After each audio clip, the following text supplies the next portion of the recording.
Hey guys, it's me, Gabriel. Came to you with that morning boost. I know normally I do them as Facebook Live videos, but my connection isn't quite good enough to do one out here, and I thought I'd like to shake things up. So we'll do it as a morning boost, or a regular video for YouTube. Same thing, the message is all the same. And I feel like this one's a good one. So, forgiveness before judgment. You know, the Christ way. Maybe we'll put it like that. Because here's the thing. You know, I've come to see the whole dynamic of. I long have thought about the dynamic of judgment and forgiveness. It's long been on my heart. And you know, here's a crazy what if.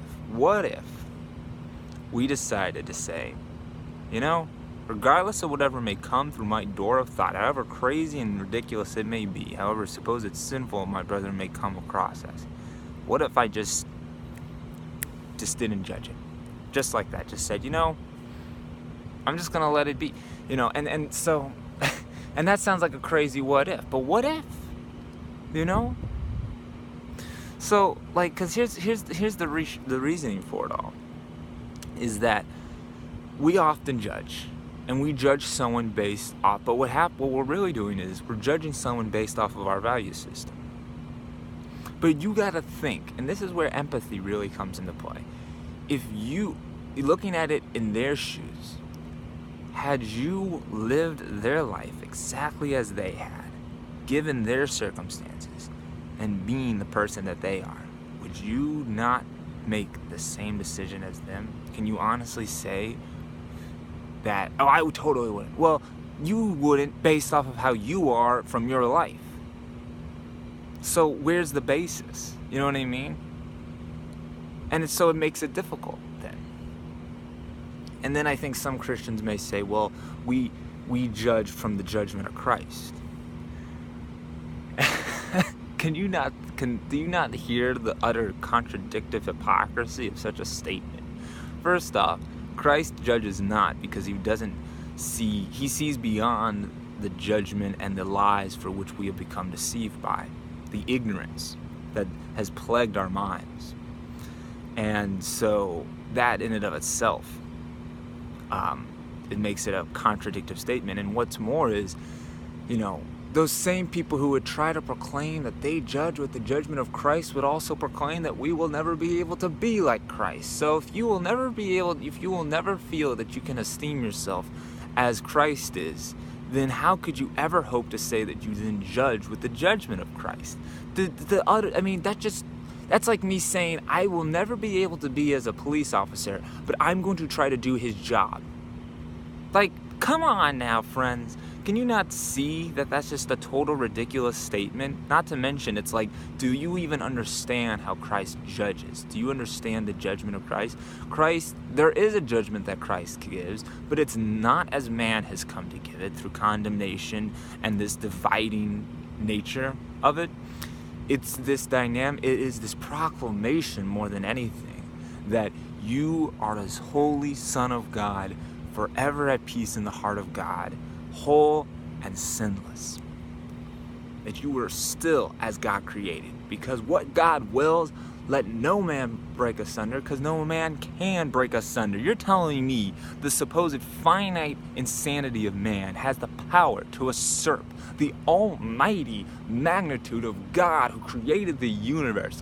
That means his creation has somehow figured out a way to do the impossible and has somehow been able to overthrow God. Surely God would be dead. Heaven forbid such a statement as that would ever be true. And because it's not. You know? We toil in the ashes of our illusions, in the madness of our insanity, believing that we are somehow these separated children of God. Man, do you ever just take a moment to consider that statement? If you are somehow separated from God, how do you even exist? Does God have a partial existence? Like, come on, it's either all or nothing. You want to talk about absolutes? Well, there you go, man. You know, even in hell, God is with me. Even when it seems like there is a supposed divide 1,000 miles apart, you cannot separate that which God created. Now, with all of this being said, I have come to reason that, I have failed long enough in judgment.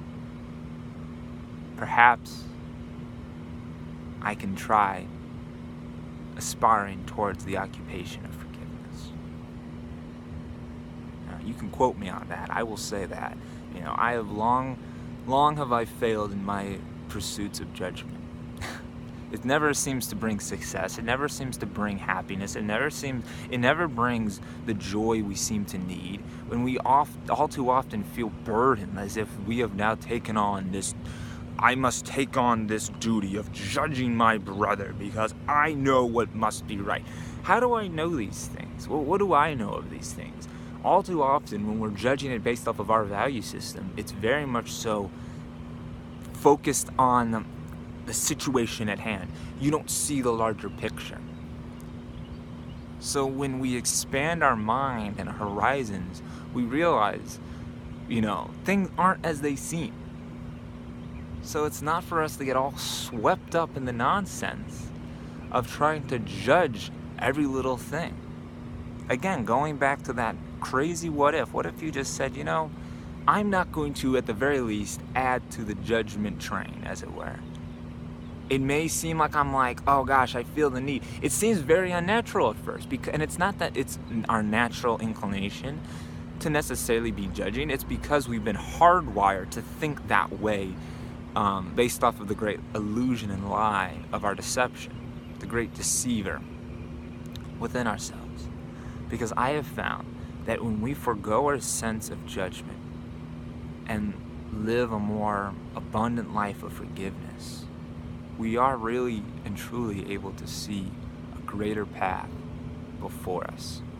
I think that's a magical thing, friends. I think that's a really wonderful experience. Just try it. Like, as you go forward with your day, just give it a try through that sense of forgiveness.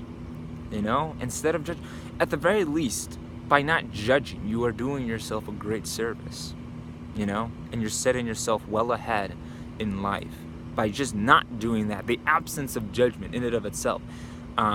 You may not be able to understand it, but I think, again, like I was saying, having that empathy and that compassion, and before you jump to judgment, seek to understand. I'm starting to catch myself more quickly, because I'll see some characters, some people out and about on base and in the world, and there's that inclination to want to judge them, like, they're this kind of person, how could they? They need to learn to have this kind of life. But then I'm starting to catch myself, like, first, are we judging them? Are we not taking the time to try to understand them? If we haven't even talked to them, how can we say that we understand them? And so if we don't even take the time to understand them, how can we ever think that we're in a position to judge them? Surely we do not proclaim ourselves to be so wise that we can make such judgments without even that kind of understanding. Truly, we are an arrogant lot if that's how we think. And that's how I'm like, I recognize the arrogance of that, And not to mention, it's like that empathy as well. And then looking at it as, okay, if I were to have been in their situation, just as they were, would I not make that choice? Well, it's not necessarily, you don't have to entirely condone their action, but it's about just learning to look at them in a more compassionate way, and having that patience with them. Recognizing that there's things within your life that people need patience for you as well. And being able to see your need for grace, for people to be forgiving, and to being able to accept your humanness, and that by that you are able to then accept and embrace their humanness. There's a certain sort of beauty in our imperfections that it's almost allowing us to be forgiving in spite of the supposed faults in ourselves, because it's like, okay, it's like, and it's these opportunities to be able to say, well, if I can be forgiving in myself, then that measure for which I treat others reflects the measure for which I am treating myself. So if you're finding yourself being very unforgiving of others, that's a statement to yourself. And if you can't be even forgiving to yourself, how can you hope to say that you understand the supposed judgment of Christ? Let's not distort him any more than we already have. Let's not add, and what's more is, if these people who are acting in that way that you may think, oh my gosh, that is supposedly so worthy of your judgment, you gotta understand then that, and at least in some regard, there's a sense of hurt. People who consume themselves into drug, alcohol, sex, in excess. It's one of those things where it's this overconsumption of the body, as it were, in all of its facets, whatever it may be, an addiction to video games or what have you. Gambling. There's 1,000 different, it's countless different things through which we consume ourselves in. And to recognize that there is a hurt behind those things. So why would I want to add any more to that? Don't add any more to the hurt through the continual judgment. The healing we will find is not to the compounding of judgment and theological, bombardment upon them, but is by that extension of your hand to help lift them up from the ashes. And we do that through the eyes of compassion and love. And it's something I'm working on. I'm right there with you in the thick of it, friends. But believe me when I say that what I speak of is truly worthy of your dedication. That this type of mentality, that when pursued in earnest and with diligence, will lead to the more rightful state of mind that will bring about that healing in our relationships with one another. And so that's really cool when we think of it like that. I think it makes it really worthy of our time to seek it to make it a priority. That's what I'm certainly trying to do. So I hope this has helped. Have a beautiful day. And if you find yourself in those events where there seems to be that tendency of judgment, go back to what we talked about.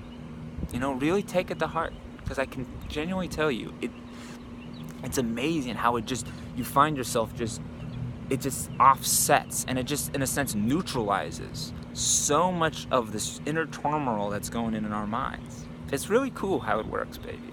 So, have a blessed day. Share this, react to this, give it some sort of attention. Not that I'm just hungry for attention, but I want to make sure this video, this message, it gets the appreciation it deserves. Not from me, but that the Holy Spirit's love can really be received and known by all as best it can.